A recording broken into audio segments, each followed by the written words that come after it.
Ist es denn die Wahrheit? Zwei unterschiedliche Behemottes? Wahnsinn. Meine lieben Fly-Freunde, ja, jeden Tag ein Teaser haben wir hier. Ziemlich cool auf jeden Fall. Bin mal gespannt, wie lange sie das noch durchziehen. Ob wir denn irgendwann, kann ich mir richtig gut vorstellen, aber wieder so einen Break haben, so 2 Wochen hintereinander, Teaser rausgeballert, bam, bam, bam, bam, bam. Und dann ja, kommt erstmal wieder 1, 2 Monate einfach mal gar nichts mehr. Werden wir sehen. Auf jeden Fall interessant. Wir haben jetzt hier so von den Mechanics, von den neuen Dungeon-Bossen ein paar Teaser bekommen. Ist für mich auf der Interessantheitsskala jetzt eher so mediocre. Ich hätte mich auch gerne einfach überraschen lassen oder sowas. Cool ist es trotzdem, irgendwas zu haben, zu sehen. Auch für mich natürlich, um einfach ein Video daraus zu machen. Was aber, finde ich, viel, viel interessanter als die Skills und Mechaniken, die sie hier zeigen an sich sind, ist, dass hier einfach zwei unterschiedliche Formen des Behemoths gezeigt werden. Also, oder Anku, oder was auch immer. Gestern wurde gepostet, einmal dieses Preview, das gucken wir uns hier einfach mal zusammen an, ne, wie er hier so seine Mechanik macht, da hat man kurz Zeit zum Reagieren, bevor er dann hier angreift. Ja, da hatte John dann auch noch ganz witzigerweise gefragt im Discord, was ist, wenn man ihn zu einer Wand jetzt zum Beispiel zieht und von da aus angreift und dann macht er diesen Angriff und rennt er dann einfach gegen die Wand oder... ja, es sind aber auch alles Sachen, die wird man dann halt sehen. Also wenn man den zur Wand hin tankt. Auf jeden Fall, worum es mir jetzt hauptsächlich auch geht, ist natürlich sein Aussehen hier. Es sieht sehr cool aus, definitiv. Durch dieses Design, was wir hier sehen, machen auch die Skins der Waffen, die wir in den Vorshows gesehen haben, in den Teasern auch Sinn. Weil es ihm jetzt natürlich stark ähnelt, seiner Dämonenform, die er hier quasi hat. Auch der Glow und sowas alles, also es macht dann mit den Waffen auf jeden Fall Sinn, ist eine coole Sache. Ist mir dann daher gestern auch okay, ja gut, dann ist das alles passend so mit den Skins, was wir gesehen haben, wo ich das ja schon ein paar Mal ein bisschen angekreidet habe, dass es nicht irgendwie so richtig stimmig ist zu den Behemoth-Waffen, wie zum Beispiel der Nacke, der war ja schon Behemoth-mäßig, aber dann Stuff und ein paar andere Sachen jetzt irgendwie nicht mehr so, die waren halt so mehr dämonenmäßig, aber jetzt macht das hier natürlich dann definitiv Sinn mit seinem Aussehen.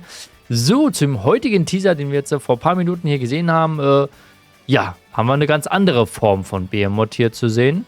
Hier geht es jetzt eigentlich auch wieder um den Skill, den er hier macht oder die Mechanik.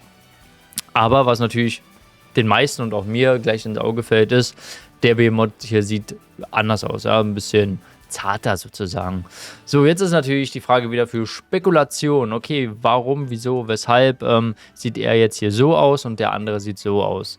Die meisten schreiben natürlich gleich, oh, zwei verschiedene Behemoth-Dungeon irgendwie oder auch Schwierigkeitsstufen vielleicht oder zwei verschiedene, vielleicht auch Formen, Element-Dungeon. Eins für Sets, eins für Waffen. Sagen jetzt die meisten erstmal. Kann natürlich sein. Ich weiß es natürlich nicht. Eine Sache, die mir tatsächlich aber eher erst in den Kopf gekommen ist, ist sowas wie eine Rage-Phase beziehungsweise Reinkarnation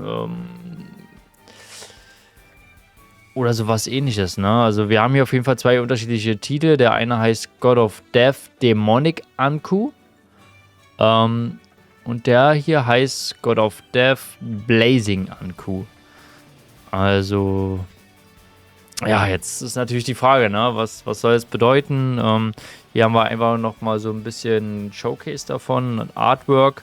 Einmal wie der normale hier unten aussieht, gegen den wir kämpfen können, und einmal der dämonische. Der dämonische sieht schon ziemlich krass aus.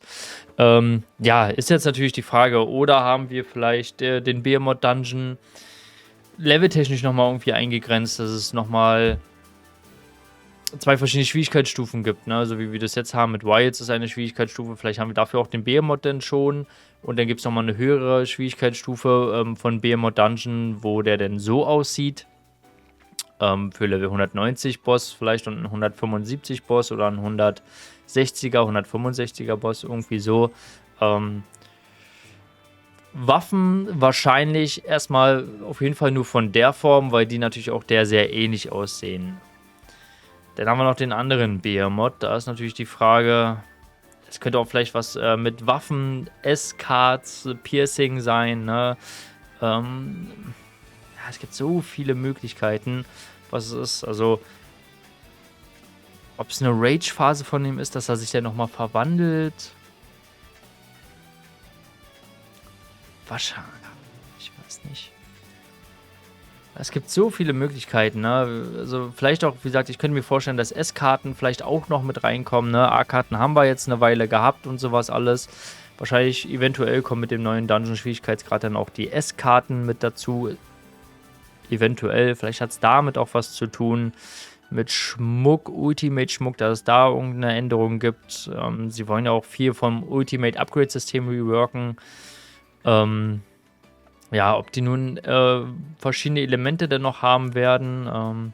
Dass der hier vielleicht Feuer ist, der Blazing Anku. Und der andere ist hier vielleicht, weiß ich nicht, Erde oder Wind. Vielleicht auch Feuer. Vielleicht auch was ganz anderes. Was sehen wir hier bei ihm? Im Equipment ist halt alles, was er hat. Hier auch das Schild und das Schwert als Tank Knight sieht auch sehr nach seinen Skins aus. Also das Schild hier, was man hier erkennen kann, sieht auch sehr aus wie so ein bisschen Demonic.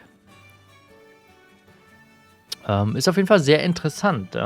Schreibt ihr gerne mal in die Kommentare, was ihr davon haltet, wie ihr das seht und eingliedert. Sind es zwei komplett unterschiedliche Dungeons, haben es vielleicht verschiedene Levelbereiche damit abgedeckt. Ist eins ein 180er, andere 190er Boss oder 180er und 200er Boss vielleicht sogar, aber das wäre ein bisschen krass, wenn du bis Level 190 leveln könntest und er wäre ein Level 200er Boss. Diese 10 Level Differenz, die du nicht überwinden kannst, das wäre schon extrem. Interessant ist es auf jeden Fall alle Male, wie ich finde. Und er ist auch sehr gelungen, der Behemoth. Also es gefällt mir definitiv. Auch, dass wir mehr coole visuelle und vielleicht auch fordernde Mechaniken mit ins Spiel reinbekommen. Sieht erstmal so ganz cool aus. Ich bin auf jeden Fall gespannt, wie es weitergeht mit den nächsten Teasern. Ja, auf jeden Fall sind sie jetzt Tag für Tag dabei. Jetzt ist wieder ein Wochenende, da wird wieder nichts kommen. Dann ist die Frage, wie geht es Montag denn weiter? Wie viele Teasers werden wir noch wie viele Teaser werden wir noch bekommen? Irgendwann ist hier Nummer 30 oder sowas. Bekommen wir das Update noch während FWC? Ja, nein, da spalten sich natürlich auch stark die Meinungen. Interessant ist es auf jeden Fall erstmal. Und ich würde sagen, Leute, wir sehen uns beim nächsten Video wieder mit dem nächsten Teaser und ein bisschen weiter fachsimpeln. Ich freue mich drauf. Haut rein und tschüssi.